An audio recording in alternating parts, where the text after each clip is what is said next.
नमस्कार, आप देख रहे हैं आज तक। आपके साथ मैं हूं अंजना ओम कश्यप और आज कोलकाता के परेड ग्राउंड से आप सुबह सुबह हमारी ये विशेष पेशकश देख रहे हैं, क्योंकि आज पहले दौर का मतदान, जी हां, सियासी बवाल जिस बंगाल को लेकर सबसे ज्यादा देश की राजनीति में था, उसमें आज बंगाल की 30 सीटों पर वोटिंग हो रही है और असम की 47 सीटों पर। सबसे पहले आपको जानकारी ये दे दे कि जो तस्वीरें फिलहाल आ रही हैं, अलग अलग जगहों पर वोटिंग के लिए मतदाता पहुंच रहे हैं। 1 घंटे की वोटिंग हो चुकी है। 1 घंटे की वोटिंग होने के बाद अब क्या परसेंटेज है वोटर्स का, ये भी हम कुछ देर में आपको बताएंगे। लेकिन आपको बता दें कि चाहे वो पश्चिमी मेदिनीपुर हो, पूर्वी मेदिनीपुर हो, इसी के साथ झारग्राम, पुरुलिया, बांकुरा, इन तमाम इलाकों में आज वोटिंग हो रही है। ये 30 सीटें जो है वो आप कह सकते हैं कि ज्यादा ट्राइबल इलाके में है, आदिवासी बेल्ट में है। ऐसे में पिछली बार जब 2016 में यहीं पर चुनाव हुए थे तो 30 में से 27 सीटों पर टीएमसी का कब्जा हुआ था। लेकिन 2019 के लोकसभा चुनाव में बाजी पलटी और 8 जो लोकसभा सीटें बनती है उनमें से लगभग 5 पर बीजेपी ने अपना कब्जा कर लिया था। इस बीच आपको बता दें, प्रधानमंत्री मोदी की लोगों से रिकॉर्ड मतदान की अपील है। प्रधानमंत्री ने इस अपील के साथ ही शुरुआत की है। उन्होंने कहा है कि ज्यादा से ज्यादा लोग वोटिंग के लिए निकले और दिलचस्प ये भी है कि बंगाल में चुनाव के पहले बीते दिन राज्यपाल ने भी कुछ इसी अंदाज में अपील की थी कि ज्यादा से ज्यादा लोगों को वोट करना चाहिए, युवाओं को करना चाहिए। हम आपको दिखा रहे हैं तस्वीरें। वोटिंग के लिए लोग पहुंच रहे हैं। कुछ जगहों पर मास्क तो लग रहा है लगभग लोग पहने हुए हैं, कुछ जगहों पर सोशल डिस्टेंसिंग का भी ख्याल रखा जा रहा है। 30 सीटों पर वोट है। बूथ पर सख्त पहरा, आपको बता दें, सख्त पहरा, और कैसे सेंट्रल फोर्सेस भी हैं, कोलकाता पुलिस भी है।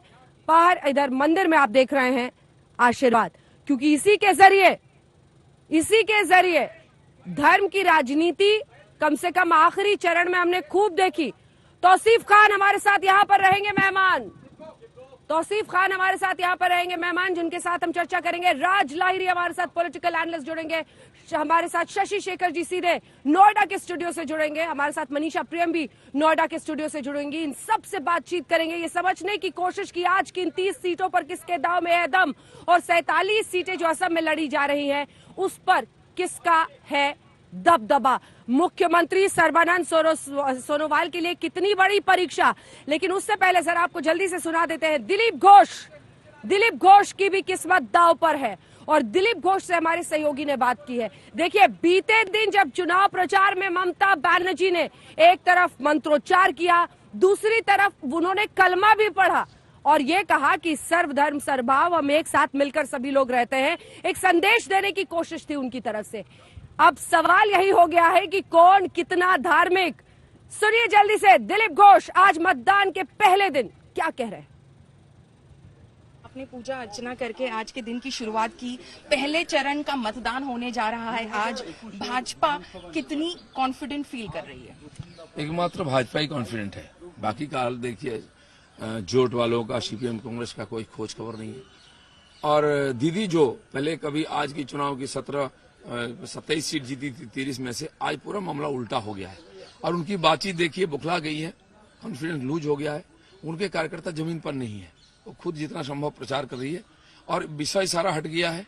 चुनाव का मुद्दा विकास का मुद्दा नहीं है, टूटा हुआ पैर दिखा करके वो भीख मांग रही वोट की। इसका मतलब वो डर चुकी है, हार चुकी है। और जिस प्रकार से भाषा व्यवहार कर रही हो प्रधानमंत्री, गृहमंत्री से राष्ट्रीय अध्यक्ष जी लेकर के हमारे नेताओं के बारे में, और उनके साथ काम किए हुए लोग जो आज अलग हो गए उनके बारे में इस पर शब्द प्रयोग कर रही है, ये बंगाल के राजनीतिक कल्चर नहीं है।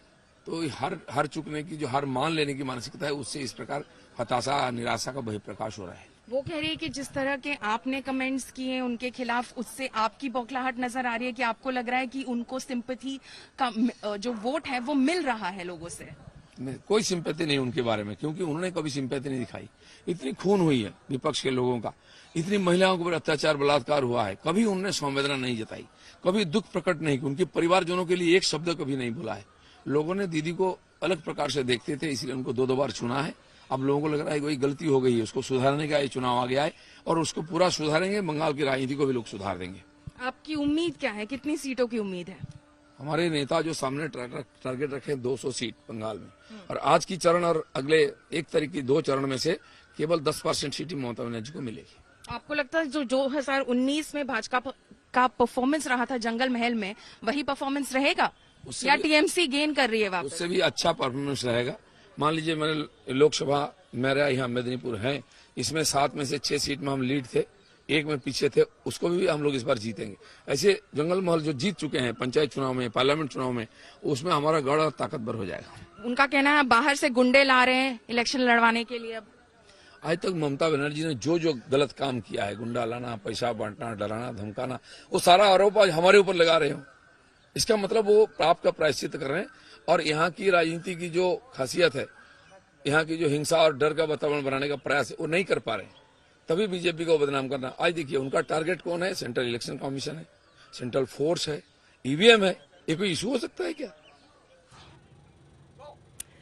तो आपने सुना दिलीप घोष को, दावा जीत का कर रहे हैं। कह रहे पंचायत चुनावों से लेकर हर चुनाव में हम आगे ही बढ़ते चले गए हैं और इस बार लोकसभा में भी जो उनकी परफॉर्मेंस रही है, इस बार ममता के लिए मुश्किल।